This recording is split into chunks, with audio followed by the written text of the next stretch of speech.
નમસ્કાર વિદ્યાર્થી મિત્રો, હું છું પીએમ સર. શ્રી ગણેશ ક્લાસીસમાં દરેક વિદ્યાર્થીનું સ્વાગત છે.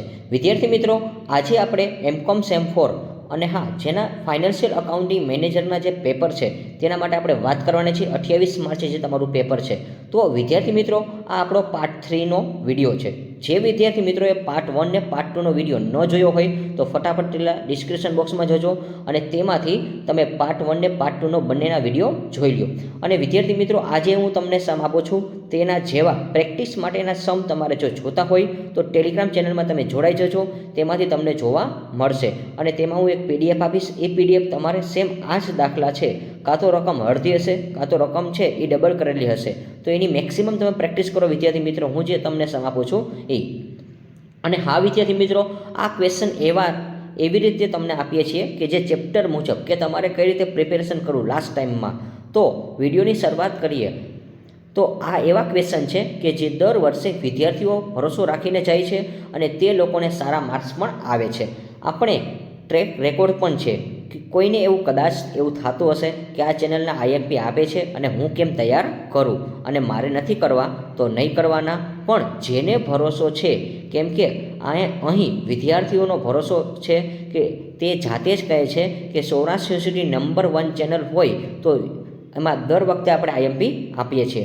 અને વિદ્યાર્થી મિત્રો, Saurashtra university number 1 channel four university exam prepare because accuracy matters. કેમ કે એક્યુરેસી સાથે સૌરાષ્ટ્ર યુનિવર્સિટીના આઈએમપી ક્વેશ્ચન મળતા હોય તો ફક્ત ને ફક્ત શ્રી ગણેશ ક્લાસીસ ચેનલ પર જ જોવા મળે છે. અને એટલા માટે નીચે તમે જોઈ શકો છો 2100થી વધારે પણ વિદ્યાર્થીઓ આપણી સાથે જોડાયેલા છે. તો તમે શેની રાહ જોવો છો? નીચેનું બટન દબાવીને સાથે અમારી સાથે તમે પણ જોડાઈ જાઓ. તો વિદ્યાર્થી મિત્રો, હવે આપણે આગળ વાત કરવાના છીએ કે જે તમારે થર્ડ ચેપ્ટર છે પ્રોફિટ પ્લાનિંગ મોડલ્સ. તેના માટેના જે આઈએમપી સમ છે એ તમને આખો હું તમને સમજાવી દઈશ અને વિથ ગુજરાતીમાં પણ તમને કહેતો જઈશ. તો બંને મીડિયમને કામમાં આવે છે. આપણે જે વિદ્યાર્થી મિત્રોને વિડીયો આપીએ છીએ તે ગુજરાતી માધ્યમ હોય કે ઇંગ્લિશ માધ્યમ હોય, બંનેને ઉપયોગી થાય છે તે રીતે જ આપણે આપીએ છીએ. અને વિદ્યાર્થી મિત્રો, ચેપ્ટર વાઇઝ જ તમને બધું પ્રિપેરેશન કરાવીએ છીએ લાસ્ટ ટાઈમે. અને વિદ્યાર્થી મિત્રો, આ બધું અમે તમે ફ્રીમાં કરાવીએ છીએ. તો તમારે પણ જો લાઇકનો ટાર્ગેટ છે એ કમ્પ્લીટ કરવાનો છે વિદ્યાર્થી મિત્રો. અને જેવો તમે લાઇકનો ટાર્ગેટ કમ્પ્લીટ કરશો એવી રીતે તમને તમામ આઈએમપી ક્વેશ્ચન મળતા રહેશે. તો વિદ્યાર્થી મિત્રો, વિડીયોની શરૂઆત કરીએ તે પહેલાં આ વિડીયો પર 200 લાઇકનો તમારે ટાર્ગેટ કમ્પ્લીટ કરવાનો છે. અને જો જે વિદ્યાર્થીઓએ લાઇક ન કરી હોય તો સૌપ્રથમ પહેલાં તમે તમારી લાઇક કરી દો વિદ્યાર્થી મિત્રો. અને જો તમે તમારી લાઇક કરી દેશો તો લાઇકનો ટાર્ગેટ છે આપણો સંપૂર્ણ કમ્પ્લીટ થઈ જશે. તો વિદ્યાર્થી મિત્રો, હવે આપણે વાત કરી કે જે તમારું ચેપ્ટર 3 છે પ્રોફિટ પ્લાનિંગ મોડલ્સ, એના માટેનો જે સમ છે એ આખું તમને રીડ કરીને પહેલાં સમજાવી દઉં છું કે શું કહેવા માગે છે. તો અહીં production capacity of the Shri Ram કો ઇઝ રિમેન બિટવીન 20,000થી લઈને 40,000 યુનિટ તમને આપેલા છે, એટલે 20,000 થી 40. અને sales price at this capacity જે તમને 7 રૂપિયા આપેલી છે. તો વિદ્યાર્થી મિત્રો, એક ખાસ યાદ રાખજો કે અહીંયા તમને કેપેસિટી કેટલી આપી છે યુનિટની, તો કે 20 થી 40. અને જ્યારે સેલ્સ પ્રાઇસ કેટલી છે પર યુનિટ, એટલે કે એક યુનિટના તમને 7 રૂપિયા કીધા છે. ત્યાર પછી આપણે વાત કરી તો પાસ્ટ ફિગર સો, એટલે કે જે ભૂતકાળનો જે રેકોર્ડ હોય છે તે મુજબ એ લોકો કોસ્ટિંગ કાઢે છે. તો ડિરેક્ટ મટીરિયલ પર યુનિટ, તો એક યુનિટના એ લોકો 2 રૂપિયા ગણે છે. જ્યારે ડાયરેક્ટ વેજીસ પર યુનિટ, તો મટીરિયલના 2 રૂપિયા છે અને વેજીસના 1.5 એટલે કે 1.5 રૂપિયો કહેવાશે. ઇનડાયરેક્ટ વેજીસ પર યુનિટ, તો ઇનડાયરેક્ટ વેજીસના કેટલા છે? જો વિદ્યાર્થી મિત્ર, અહીંયા ઇનડાયરેક્ટ વેજીસ લખેલું છે અને એના પર યુનિટ 0.50 છે, જ્યારે એનો ભાવ છે એ 10,000 રૂપિયામાં કાઢવામાં આવે છે. તો એક ખાસ તમે યાદ રાખજો, આ જે 10,000 છે એને ફિક્સ પ્રાઇસ કહેવાશે. અને જે પોઈન્ટમાં જે તમને આપેલા છે 0.2 રૂપિયા છે, 1.5 છે, 0.50 છે, 0.20 છે, એ બધાને વેરિયેબલ પ્રાઇસ કહેવાશે, એટલે ખાસ યાદ રાખજો. ત્યાર પછી લાઇટિંગ ઇલેક્ટ્રિસિટી, તો એમાં પણ તમને 0.20 અને 15,000 રૂપિયા છે એ ફિક્સના આપેલા છે. ત્યાર પછી ડેપ્રિસિએશન એન્યુઅલ એટલે 20,000 રૂપિયા આપેલા છે. ત્યાર પછી રેન્ટના તમને 8,000 આપેલા છે. સેલરીના તમને 17,000 રૂપિયા આપેલા છે. Company has a 10,000 equity share of ₹1 each. Market price of equity share is 12 each rupees. તો જો કંપની છે એ 12 રૂપિયાના શેરના ભાવ રાખે છે કે માર્કેટ પ્રાઇસ પ્રમાણે 1 રૂપિયો હોય છે એક ઇક્વિટી શેરનો, તો એ લોકો 12 રૂપિયા રાખે છે, જ્યારે 10,000 ઇક્વિટી શેર છે એ. ત્યાર પછી expected rate of capacity costing is 40%. તો એમાં તમારે કોસ્ટિંગ કાઢવાનું છે. એક્સપેક્ટેડ રેટ છે એ 14% તમારે દેવાનું છે. કેપિટલ કોસ્ટિંગ તમારે શોધવાનું છે. ત્યાર પછી રેટ ઓફ ટેક્સીસ 40% કીધું છે કે જે તમારો ટેક્સીસ છે એ ટેક્સ પ્રમાણે તમારે 40% કરવાના છે. તો વિદ્યાર્થી મિત્રો 40 છે એટલે તમારે અહીંયા ભાગ્યા 100 કરવાના છે. 40 ભાગ્યા તમે 100 કરશો એટલે તમારે 0.4 આન્સર આવશે. ત્યાર પછી find out the target profit. તો અહીંયા તમારે ટાર્ગેટ પ્રોફિટ છે ફાઇન્ડ આઉટ કરવાનો છે. How much unit will be sold to achieve the target profit, અને ટાર્ગેટ છે એ પ્રોફિટ તમારે અહીંયા બતાવવાનો છે.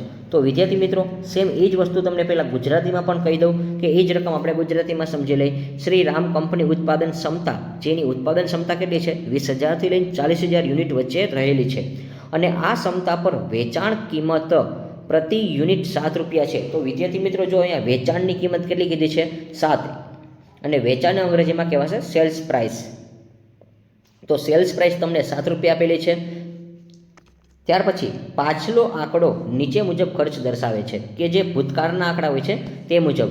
તો પ્રતિ યુનિટ સીધી સામગ્રી, તો અહીંયા સીધી સામગ્રીના 2 રૂપિયા આપેલા છે, અને એ જે 2 રૂપિયા છે વિદ્યાર્થી મિત્રો એ વેરિયેબલના કહેવાશે. ત્યાર પછી પ્રત્યક્ષ વેતન પ્રતિ યુનિટ 1.5 આપેલા છે, અને 5 કયો કે 50 કયો બે સેમ જ થશે વિદ્યાર્થી મિત્રો, કાંઈ ન લાગે તો મીંડું લાગી જાય. ત્યાર પછી પ્રત્યક્ષ વેતન પ્રતિ યુનિટ 0.50 છે, અને વાર્ષિક એના 10,000 રૂપિયા કીધા છે. ત્યાર પછી લાઇટિંગ, તો લાઇટિંગનો જે ખર્ચો છે એ પણ 0.20થી વેરિયેબલમાં કહેવાશે, અને 15,000 છે એ વાર્ષિકમાં કહેવાશે. ત્યાર પછી ઘટાડો વાર્ષિક આવશે, તો એ 20,000 રૂપિયા આપેલા છે. ભાડું છે એ તમને 8,000 આપેલા છે. પગાર છે એ તમને 17,000 આપેલો છે.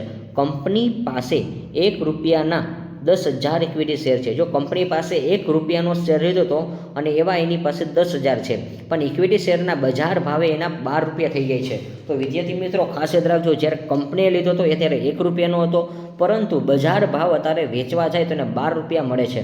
અને મૂડી ખર્ચમાં અપેક્ષિત દર 14% છે, અને મૂડી ખર્ચનો અપેક્ષિત દર કેટલો છે 14% તમને જોવા મળે છે, અને વળતર પર છે એમાં તમને 40% જોવા મળે છે.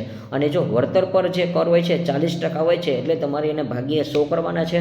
તમે ભાગ્યા 100 કરશો એટલે તમને 0.4 મળશે. લક્ષ્ય નફો અને લક્ષ્ય નફો પ્રાપ્ત કરવા માટે કેટલાક યુનિટ વેચવામાં આવે છે તે શોધવાના છે. તો વિદ્યાર્થી મિત્રો હવે તમને ગુજરાતીમાં પણ કીધું છે અને અંગ્રેજીમાં પણ કીધું છે. તો હવે તમારે market value of share find out કરવાના છે.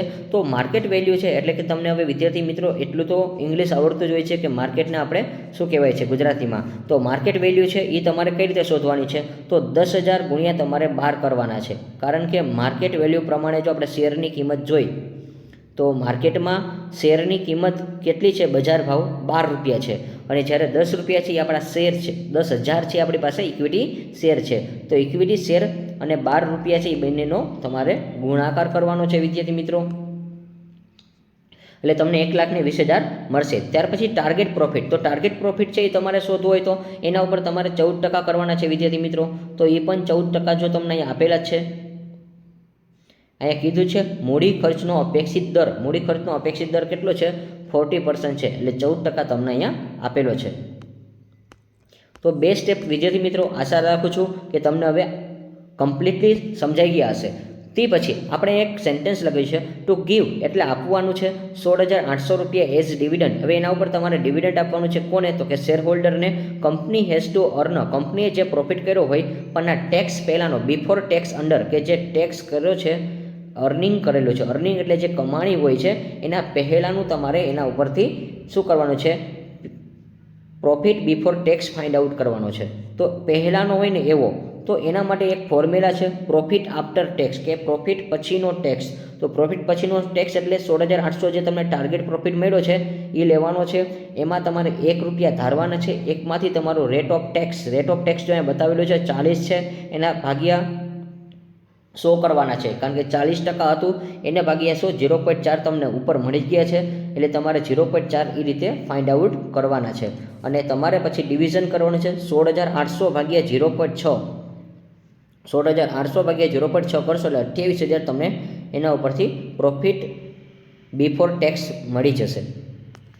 તો વિદ્યાર્થી મિત્રો, હવે આ જે સમ છે એમાં લાસ્ટમાં આપણે શું કહેવા માગે છે, તો require sales for a target profit. હવે જો આપણે જરૂરિયાત મુજબનું જે વેચાણ કરેલું છે એના ઉપરનું ટાર્ગેટ આપણે શોધવાનું છે.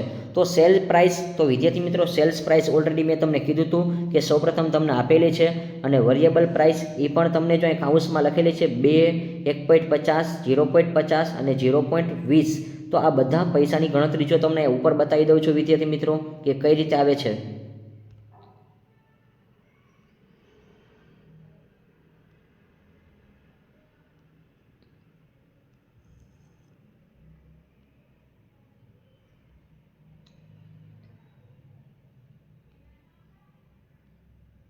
તો વિદ્યાર્થી મિત્રો, અહીંયા વેચાણ કિંમત પ્રતિ યુનિટ 7 રૂપિયા આપેલા છે. તો જો વેચાણ યુનિટ છે ને સેલ્સ પ્રાઇસ કહેવાશે. તો સેલ્સ પ્રાઇસ છે એ 7 રૂપિયા આપેલી છે. જ્યારે વેરિયેબલ પ્રાઇસ છે એ કઈ રીતે શોધાશે વિદ્યાર્થી મિત્રો, 2 અહીંયા તમને આપેલું છે. સીધી સામગ્રીના 2 રૂપિયા છે, 1.5 છે, એનો તમે સરવાળો કરો વિદ્યાર્થી મિત્રો. કેલ્સી હોય તમારી પાસે તો તમે મોઢે આવડે તમે મોઢે પણ કરી શકો છો કે 2 રૂપિયા છે એમાં 1 રૂપિયો ઉમેર્યો એટલે 3 રૂપિયા, 3માં તમે 0.50 2 વાર ઉમેરી 4 રૂપિયા થઈ જશે. અને પછી તમારે વધારાના જે 20 પૈસા છે એટલે 4.20 પૈસા તમને થઈ જશે. તો આઈ હોપ કે હવે તમને ખબર પડી હશે કે કઈ રીતે તમને મળ્યા હશે. સેમ ગુજરાતીમાં અને અંગ્રેજીમાં બંને રકમ સેમ જ છે એટલે તમને ખબર પડી જશે. તો વિદ્યાર્થી મિત્રો કે સેલ પ્રાઇસ તમને હવે ખબર પડી ગઈ છે કેમ મળી છે. અને ત્યાર પછી વેરિયેબલ પ્રાઇસ, તો વેરિયેબલ પ્રાઇસ તમને કેમ મળી છે એ પણ મેં કીધું છે કે 4.20 તમને કઈ રીતે મળ્યા, તો 2, 1.50, 0.50 અને 0.20 આ રીતે તમને મળેલા છે. ત્યાર પછી ફિક્સ પ્રાઇસ, તો વિદ્યાર્થી મિત્રો ફિક્સ પ્રાઇસ તમને 70,000 મળશે. હવે કઈ રીતે મળે ને એ તમારે યાદ રાખવાનું છે. તો એમાં મેં 10,000, 15,000, 20,000, 8,000 અને 17,000 આ 5 વસ્તુનો મેં સરવાળો કરેલો છે. તો એ તમને બતાવી દઉં વિદ્યાર્થી મિત્રો ક્યાંથી મળેલ છે. અને વિદ્યાર્થી મિત્રો આ વિડીયોને તમે મેક્સિમમ શેર કરો. અને જે વિદ્યાર્થી મિત્રો હજી આ ચેનલ પર ફર્સ્ટ ટાઈમ આવે છે એ વિદ્યાર્થી મિત્રો ખાસ આપણી સાથે જોડાઈ જાઓ, જેથી કરીને તમને સૌરાષ્ટ્ર યુનિવર્સિટી આઈએમપી ક્વેશ્ચન છે એ દર વખતે તમને મળતા રહેશે. અને વિદ્યાર્થી મિત્રો હવે આપણે અહીંયા વાત કરવાના છીએ જે તમને ફિક્સ્ડ પ્રાઇસ એટલે કે જે આપણે ફિક્સ્ડ રાખેલી છે એવી કિંમત કઈ રીતે મળે છે. તો 10,000 અહીંયા તમને વાર્ષિક આપેલા છે એ તમારે ધ્યાનમાં લેવાના છે. પ્રત્યક્ષ વેતન પ્રતિ યુનિટના, પછી લાઇટિંગના છે 15,000 છે એનો સરવાળો કરો. એટલે તમે સરવાળો કરતા જાઓ તો તમને આઈડિયા આવશે. તો 10 અને 15નો સરવાળો 25,000 મળશે. 25માં તમે 20,000 ઉમેરી દો એટલે 45,000 મળશે. 45,000માં તમારે 8,000 અને 17,000. તો આ રીતે જ અમારે જે 17,000 છે એમાંથી પહેલાં આપણે 45માં આપણે 10,000 ઉમેરી દઈએ. તો 45માં તમે 10,000 ઉમેરી દો વિદ્યાર્થી મિત્રો 55,000 આવશે. એમાં તમે 15,000 ઉમેરી દો, કારણ કે 15,000 શું કામ, 8 ને 7 15. તો તમારે 55,000 આવ્યા એમાં તમે 15,000 ઉમેરશો એટલે આરામથી તમારે 70,000 જવાબ આવી જશે વિદ્યાર્થી મિત્રો. કેલ્સી તમારી પાસે છે તો તમે ફટાફટ તમે કરી શકો છો. તો વિદ્યાર્થી મિત્રો અહીંયા જે આ ગણતરી હતી એ કમ્પ્લીટ થઈ છે. હવે આપણે એક્સપેક્ટેડ સેલ શોધવાનું છે, એટલે જે આપણે અપેક્ષિત રાખતા હોય છે એ. તો અપેક્ષિત સેલ આપણે શોધવાનું છે. તો વિદ્યાર્થી મિત્રો પહેલાં આપણે અહીંયા એક્સપેક્ટેડ સેલ્સ જોઈ. તો એક્સપેક્ટેડ સેલનું ફોર્મ્યુલા શું છે, ફિક્સ્ડ એક્સપેન્સ એટલે કે જે ખર્ચા કરેલા હોય છે એ. તો ખર્ચા આપણે હમણાં 70,000 મને કેમ મળ્યા એ તમને પણ ખબર છે, આપણે ગણતરી બતાવેલી છે. ત્યાર પછી પ્રોફિટ, તો 28,000 તમને જે મળ્યો છે. તો વિદ્યાર્થી મિત્રો એ જે પ્રોફિટ છે એ અહીંયા ઉપર તમને જોવા મળશે. પીબીટી પ્રોફિટ બિફોર ટેક્સ 28,000 કેમ મળ્યા છે એ તમારે ધ્યાનમાં લેવાનું છે. અને એ બેનું એડિશન કરવાનું છે, સરવાળો કરવાનો છે. એમાંથી તમારે જે સેલ્સ પ્રાઇસ, તો જો હવે સી, તો જો મેં સી એટલે કોસ્ટ આવશે. તો કોસ્ટ છે ને કોસ્ટ વેલ્યુ શોધવાની હોય. તો કોસ્ટ વેલ્યુનું ફોર્મ્યુલા આવે છે વિદ્યાર્થી મિત્રો સેલ્સમાંથી વેરિયેબલ બાદ કરવાનું. ઘણા બધા વિદ્યાર્થીઓને પ્રોબ્લેમ પડે છે કે કોસ્ટ પ્રાઇસ શોધતા નથી આવડતી. તો કોસ્ટ પ્રાઇસમાં વિદ્યાર્થી મિત્રો યાદ રાખજો sale price minus variable price. તો સેલિંગ પ્રાઇસ જો અહીંયા તમને 7 રૂપિયા આપેલી છે અને વેરિયેબલ છે 4.20 આપેલા છે. અને એ બાદ બાકી કરી નાખો એટલે 2.80 મળી જશે. અને 98,000 ભાગ્યા 2.80 કરો એટલે તમને યુનિટ, તમને ચોક્કસ યુનિટ મળી જશે. 35,000 તમને યુનિટ મળી જશે. તો વિદ્યાર્થી મિત્રો અહીંયા જે તમારો સમ છે એ કમ્પ્લીટલી થાય છે. તો હવે આ સમ છે એ તમારો કમ્પ્લીટ થઈ જાય છે. હજી એકવાર કહું છું, જે વિદ્યાર્થી મિત્રોએ પાર્ટ 1 ને પાર્ટ 2નો વિડીયો ન જોયો હોય તો ફટાફટ તમે ડિસ્ક્રિપ્શન બોક્સમાં જજો, એટલે જેથી કરીને આવનાર તમામ એ તમામ જે ક્વેશ્ચન છે એ તમને ખબર પડી જાય. યુનિટ વાઇઝ તમને આપેલા છે. પહેલું યુનિટ છે, પછી બીજું યુનિટ છે, અને આ આપણું ત્રીજું યુનિટ છે, અને ચોથા યુનિટમાં તમારે થિયરિકલ ક્વેશ્ચન પૂછાશે. અને વિદ્યાર્થી મિત્રો, હવે અહીંયા તમારે આ જે લાસ્ટ પેપર છે એના પછી જે તમારે જે પેપર આવશે એ તમારે ગ્રુપમાં આવશે, કે જે વિદ્યાર્થીઓ મિત્રોએ ગ્રુપ 1 અકાઉન્ટનું રાખ્યું હશે તેને અકાઉન્ટના 3 પેપર આવશે. ત્યાર પછી ગ્રુપ 2 તમે જો ફાઇનાન્શિયલ એન્ડ બેન્કિંગનું રાખેલું હશે તો બેન્કિંગને લગતા આઈએમપી ક્વેશ્ચન આવશે. પછી ગ્રુપ 3માં માર્કેટિંગને લગતા ક્વેશ્ચન આવશે. ગ્રુપ 4માં એચઆરને લગતા આવશે, એટલે હ્યુમન રિસર્ચને લગતા આવશે. અને ગ્રુપ 5 છે એ સ્ટેટિસ્ટિકનું આવશે. તો વિદ્યાર્થી મિત્રો, જે પ્રમાણે તમારી ઝાઝી કોમેન્ટ આવશે એ પ્રમાણે આપણે વિડીયો છે એ કન્ટેન્ટ બનાવશું. તો વિદ્યાર્થી મિત્રો, તમારે આમાં ખાસ તમારે એક તો જણાવવાનું રહેશે, કારણ કે જે પ્રમાણે ગ્રુપનું ઝાઝું રિક્વાયરમેન્ટ હશે અને જેની ઝાઝી કોમેન્ટ આવશે જે સબ્જેક્ટ પ્રમાણે એ વિષયના આપણે આઈએમપી ક્વેશ્ચન આપશું. અને વિદ્યાર્થી મિત્રો, તમે જો ટેલિગ્રામ ચેનલમાં ન જોડાયા હોય તો જોડાઈ જજો, કારણ કે ટેલિગ્રામ ચેનલમાં તમને આના જેવા આઈએમપી સમ છે હું તમને પ્રોવાઈડ કરીશ. તો તમારે આ સમ જો ગણવાના છે અને આના જેવા જો તમારે જોતા હોય તો તમને ટેલિગ્રામ ચેનલમાં મુકાઈ જશે. રાત્રે 8 વાગ્યાથી લઈને 9 વાગ્યાની અંદર તમને આના જેવા દાખલા હું તમને ગોતીને PDF શેર કરી દઈશ વિદ્યાર્થી મિત્રો. ત્યાર પછી આપણે લાસ્ટ જે ચેપ્ટર છે ઇમર્જિંગ ન્યૂ કન્સેપ્ટ, તો તેના માટે આઈએમપી થિયરી હોય છે વિદ્યાર્થી મિત્રો. તો થિયરી પણ તમે ખાસ એકવાર કરીને જજો. તો વિદ્યાર્થી મિત્રો, થિયરીના જે ક્વેશ્ચન છે તો એની અંદર question number 1, define the management control system, discuss in the scope. સંચાલકીય અંકુશ પદ્ધતિની વ્યાખ્યા આપી તેના કાર્યક્ષેત્ર ચર્ચા કરો. તો વિદ્યાર્થી મિત્રો, આ પહેલો જે ક્વેશ્ચન છે એ ખાસ અગત્યનો છે, એકવાર તમે નજર કરી લેજો. ત્યાર પછી question number 2, write a note benefit of management control strategy. સંચાલન અંકુશ વ્યવહારના ફાયદા જણાવો. તો તમારે આ પણ ક્વેશ્ચન છે કોમ્બિનેશનમાં પણ પૂછી શકે છે વિદ્યાર્થી મિત્રો. ક્યારેક તમને 2 પ્રશ્ન પણ સાથે પૂછે છે, કારણ કે બંને પ્રશ્ન છે સંચાલકીય અંકુશના જ છે, તો એનું કાર્યક્ષેત્ર પણ પૂછી શકે છે અને તેમના ફાયદા પણ પૂછી શકે છે. તો ખાસ યાદ રાખજો, બેનિફિટ એન્ડ સ્કોપ આ બંને ક્વેશ્ચન છે એ મોસ્ટ ઇમ્પોર્ટન્ટ છે અને ઘણીવાર સાથે પણ પૂછી શકશે. ત્યાર પછી ક્વેશ્ચન એના પછીનો ત્રીજો, define the kaizen costing, discuss the characteristics. Kaizen પડતર પદ્ધતિની વ્યાખ્યા આપી તેના લક્ષણો કરો. તો વિદ્યાર્થી મિત્રો, કાઇઝનવાળો ક્વેશ્ચન આવતીકાલે તમારા પેપરમાં જોવા મળશે જ. ત્યાર પછી question conceptualization target costing, explain the target costing approach. લક્ષ્યાંકિત પડતર પદ્ધતિનો ખ્યાલ સ્પષ્ટ કરો અને લક્ષ્યાંકિત પડતરની પદ્ધતિના અભિગમ સમજાવો. ત્યાર પછી question number 4, explain the challenges and solution of government accounts. સરકારી હિસાબીના પડતરો અને ઉપયોગ સમજાવો. તો વિદ્યાર્થી મિત્રો, આ ક્વેશ્ચન તમારા માટે યુનિક હોઈ શકે છે, કારણ કે ઘણા બધા વિદ્યાર્થી પાસે આવા ક્વેશ્ચન ખૂબ જ ઓછા તૈયાર કરતા હોય છે. તો આ ક્વેશ્ચન છે તમને લાસ્ટમાં જે સરકારી હિસાબના પડકારો છે એ ખાસ એકવાર તમે પ્રિપેર કરીને જજો. અને ત્યાર પછી જે લાસ્ટ ક્વેશ્ચન આપું છું, discuss the system of Indian governments accounting. ભારતીય સરકારી એકાઉન્ટિંગ સિસ્ટમની ચર્ચા કરો. તો વિદ્યાર્થી મિત્રો, અહીંયા તમારા જે ક્વેશ્ચન આપેલા છે એ કમ્પ્લીટ થાય છે. આશા રાખું છું કે તમારા જે થિયરીના ક્વેશ્ચન આવશે આમાંથી તમને જોવા મળશે. અને વિદ્યાર્થી મિત્રો, તમારું કેવું પેપર જાય છે તમે ખાસ કોમેન્ટમાં જણાવજો, જેથી કરીને અમને પણ આઈડિયા આવે અને હા, અમે તમને કેવી રીતે આઈએમપી આપીએ છીએ. તો વિદ્યાર્થી મિત્રો, આ વિડીયો જો તમને ગમ્યો હોય તો મેક્સિમમ તમે લાઇક કરજો, શેર કરો અને બીજા વિદ્યાર્થી સુધી માહિતી પહોંચાડો. અને લાઇક કરવાનું તમે ભૂલતા નહીં વિદ્યાર્થી મિત્રો. જો તમારો લાઇકનો ટાર્ગેટ કમ્પ્લીટ થશે તો તમારે આઈએમપી ક્વેશ્ચન છે એ ડેઇલી તમને વ્યવસ્થિત મળતા રહેશે. તો પોતાએ પહેલાં તો જે વિડીયો જોવે છે એ વિદ્યાર્થીએ કમ્પલસરી લાઇક કરી દેવી વિદ્યાર્થી મિત્રો. અને જો તમે વિડીયો જોવો છો તો લાઇક કરી દો. લાઇક કરવામાં કોઈ દી આપણે ક્યાંય પૈસા માગતા નથી.